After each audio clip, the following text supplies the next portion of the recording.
You guys want to know something that really grinds my gears? Something that makes my blood boil? It's whatever these tech CEOs have been doing the past year.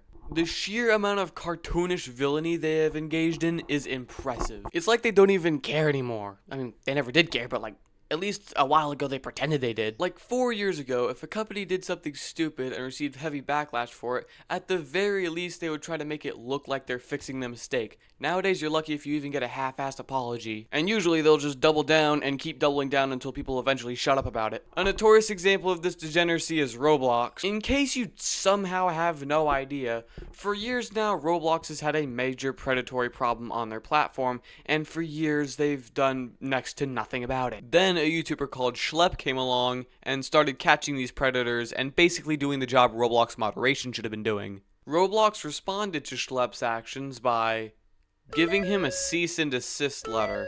Obviously, Roblox began to receive intense backlash, even to the point where entire states began suing them. Now, if you were in Roblox's position, what would you do in this scenario?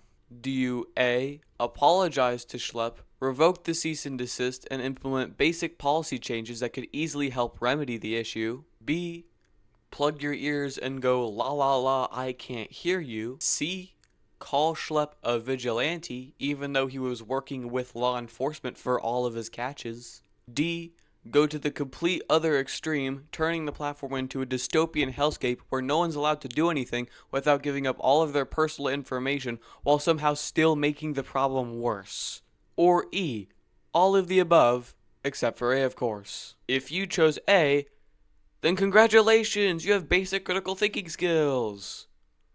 But Roblox actually chose E. To explain the dystopian hellscape one, basically Roblox implemented a bunch of age verification stuff and a bunch of other rules that really just don't make sense. I'm mainly worried about the age verification stuff though, because the AI they use is very easily trickable, making it very easy to fake your way into being put into an older or younger age group. So they really didn't fix anything, they just gave the predators a menu to choose from. Which completely debunks the idea that they're trying to protect the children, because they're not trying to protect the children. They're trying to protect the investors that will clap their hands at anything with the word innovative in it. It seems like Roblox is not going to be the only one to do this. Other companies might start doing this because it turns out that age verification is a really nifty way of collecting people's data. Also, the government might start incentivizing age verification too, because unfortunately for everyone, all roads lead to politics. Another company I'd like to call out directly is Sony, because they're ending production of their physical games because of popular demand.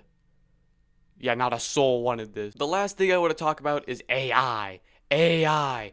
AI. It's everywhere. It's like a disease. It's infecting everything. Why do companies feel the need to shove AI into every crevice of life they can? Now, I've heard people come up with different arguments to try and defend it, like, oh, well, it's advancing society. But no, it's really not. It's advancing the billionaires in charge of the AI companies, but not the rest of us. I've heard other people say, oh, well, even though AI is taking some jobs, it'll make new ones, even though the average data center only employs a couple hundred people at most. Speaking of data centers, I think that's the thing I dislike the most about AI, because of the sheer amount of evil things they end up doing in the communities that they're placed in. Because they create an absurd amount of air and noise pollution, and they require an absurd amount of energy, and if you're really lucky, they'll pass that energy bill on to you. The most egregious example is the 40,000 acre data center they're building in Utah. Well, technically now it's 10,000, because that's just so much better. That's right, they're building a 10,000 acre data center,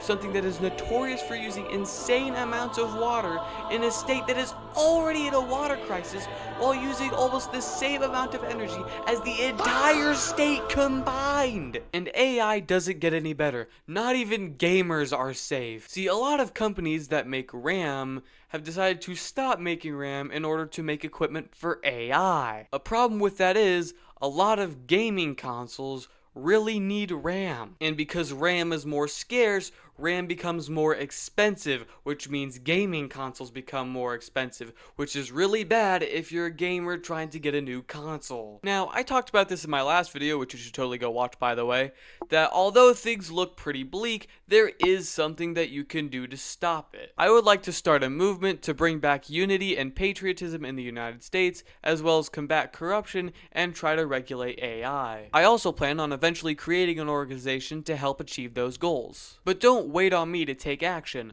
Call or text your local representative, protest, petition, and if you want to, share this video and the other one to raise awareness. Now, I am going to wait till I hit 100K before I start the organization because I want to be absolutely sure that this is going to work. The original goal was 500K, but I decided I don't know how much time we have to take action. But again, don't wait for me, okay? The movement starts now. Now, I don't know exactly what I want to call the movement or the organization, but if you have any suggestions, please tell me. Anyways, that's it. Please like and subscribe if you want to. Bye.